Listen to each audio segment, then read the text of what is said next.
Hello, friends. Are you ready to hear the rest of the tale? Then let us commence.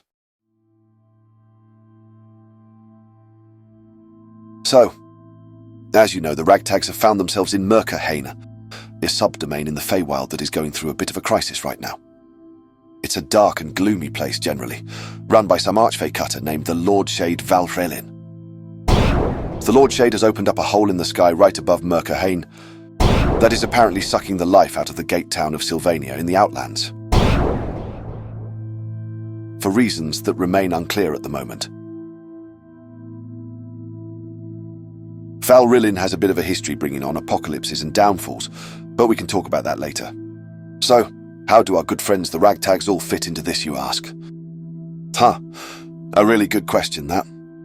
On one hand, they're looking to help their friend Ansys, a tabaxi who is looking to find his brother Jewel, an operative for the Sealy Court of Fey who is looking into what is going on in Merah. But, well, Ansys is actually the smuggler that brought their time-lost unconscious and probably experimented on bodies in stasis tanks to Sylvania to be transported to Sigil. Remember all that? And so, if they help Ansys find his brother in Merah, he will take them to Darkon to meet Mordrin Slake, the crime lord who hired him to transport their bodies. Yeah, it's a bit complicated, isn't it? Why don't we just say they're in Merah to save it from the Lord Shade's hole in the sky, yeah? Seems like something heroes would do, right? So where are they right now? Currently? At present?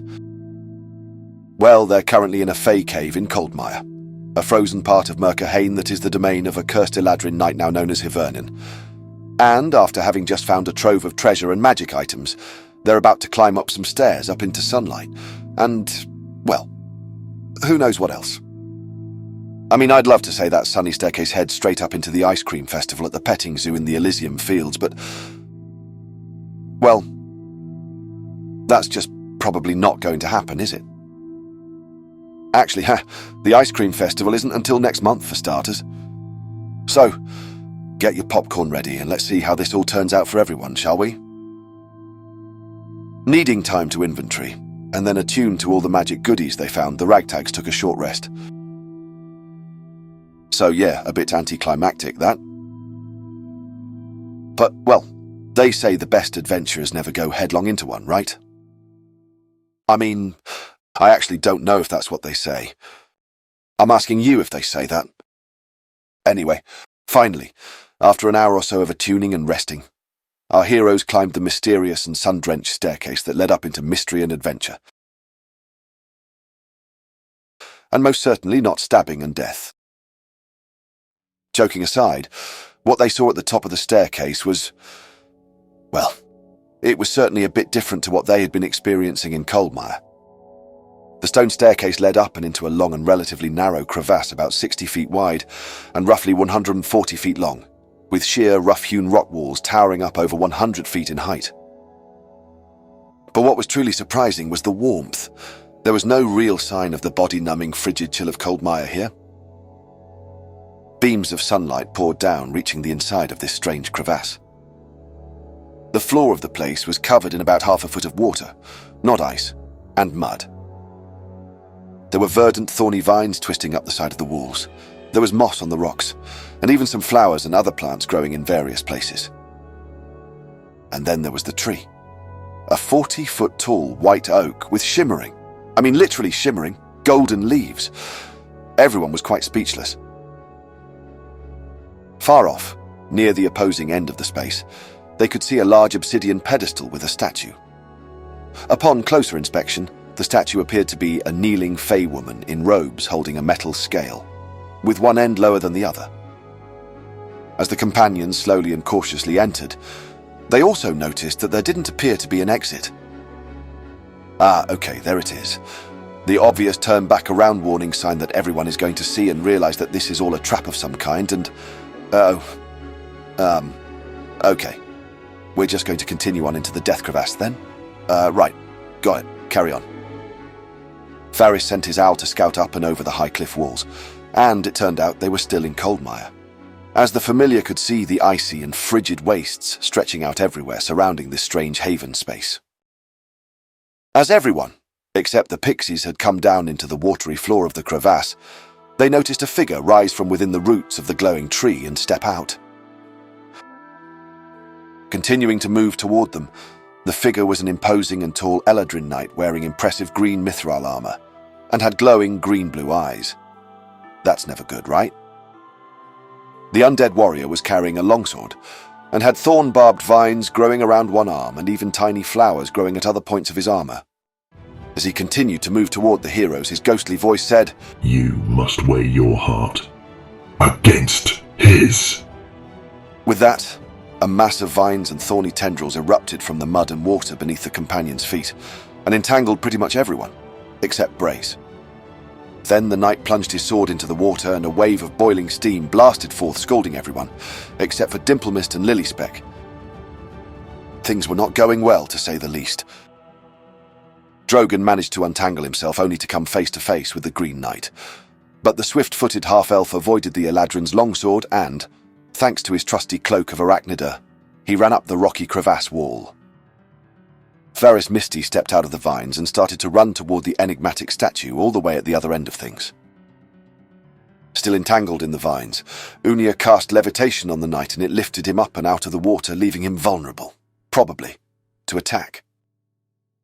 That's when Dimplemist, who was invisible at the time, flew by and decided she'd try and cast polymorph on the powerful undead Eladrin paladin, and wouldn't you know, it actually worked.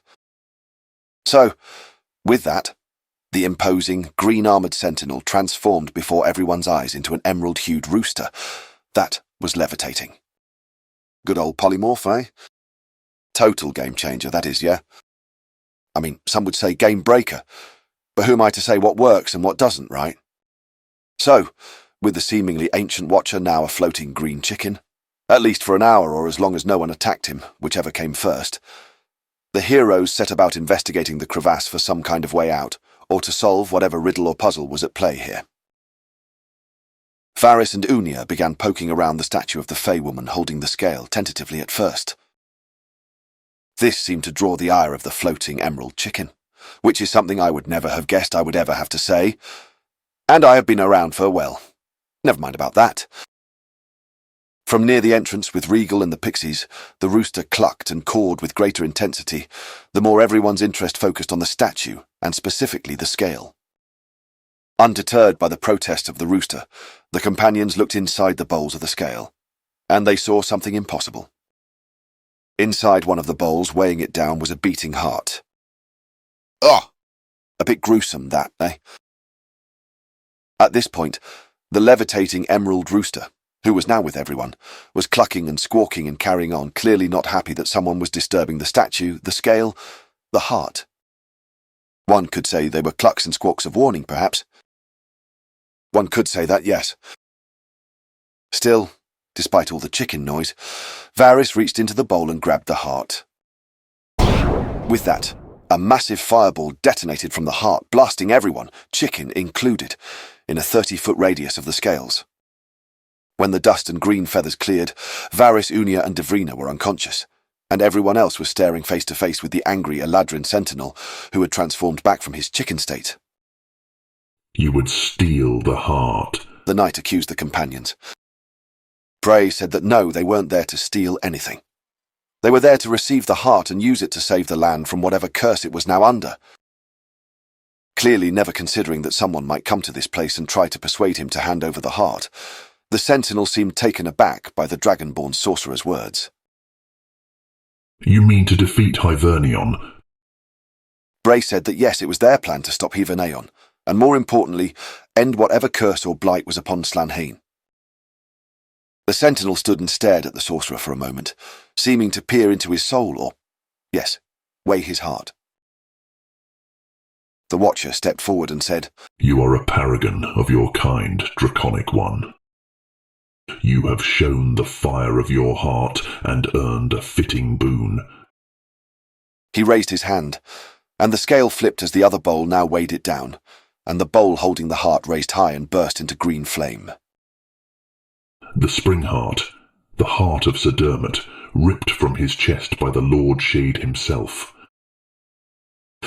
It is the key to defeating Hivernaeon. Strike him with this, and you will all but extinguish his power, and the power of his allies as well. With that, he healed the fallen heroes and let everyone take the spring heart. Stepping into its radius, they could already feel a spring-like warmth that comforted the soul. The Sentinel also opened an exit in the sheer stone wall beside the statue. A cold edge could be felt on the breezes wafting inside. The Sentinel walked slowly away and took a seat with his back against the great white and golden oak, his sword now left aside. He stared up at the glowing boughs of the oak. My watch has ended. It has been so long, and I was the last of her knights. So many years lost, but you have proven worthy. Perhaps everything can be saved after all. This tree was but a small cutting from the white arbor itself when we first planted it. Look at it now, reaching up and out. I wish to have seen the arbor itself again one day, but this will have to. And with that, the Sentinel was gone, fading away to nothingness, leaving only his armor and blade behind. While strangely saddened by the outcome, the Ragtags felt buoyed on by a clear win. The spring heart was in their hands now, and this made a victory against Hivernion something significantly more attainable than when they first entered the strange cave a few hours earlier. Onia took the Watcher's blade, Sentinel's anger, discovering its properties paired well with her own psionic abilities. Meanwhile, Regal inhabited or absorbed or whatever he does with the Eladrin's armor, getting a fetching new look as well as leveled up on the power front. Observing how the golden oak seemed to be healing this small piece of Coldmire, the heroes took a few cuttings with them to see if perhaps they could plant them somewhere else with the same goal in mind. Collecting their things and preparing themselves, they took one final look back at the sun-kissed crevasse and the white golden oak, knowing it may be some time before feeling the rays of the sun again, but not worrying about that as much as they might have before coming here. And with that, rested and rearmed, the Ragtags left through the passage, heading into the frigid uncertainty of Coldmire. Perhaps a little less cold this time, and with heads held much higher.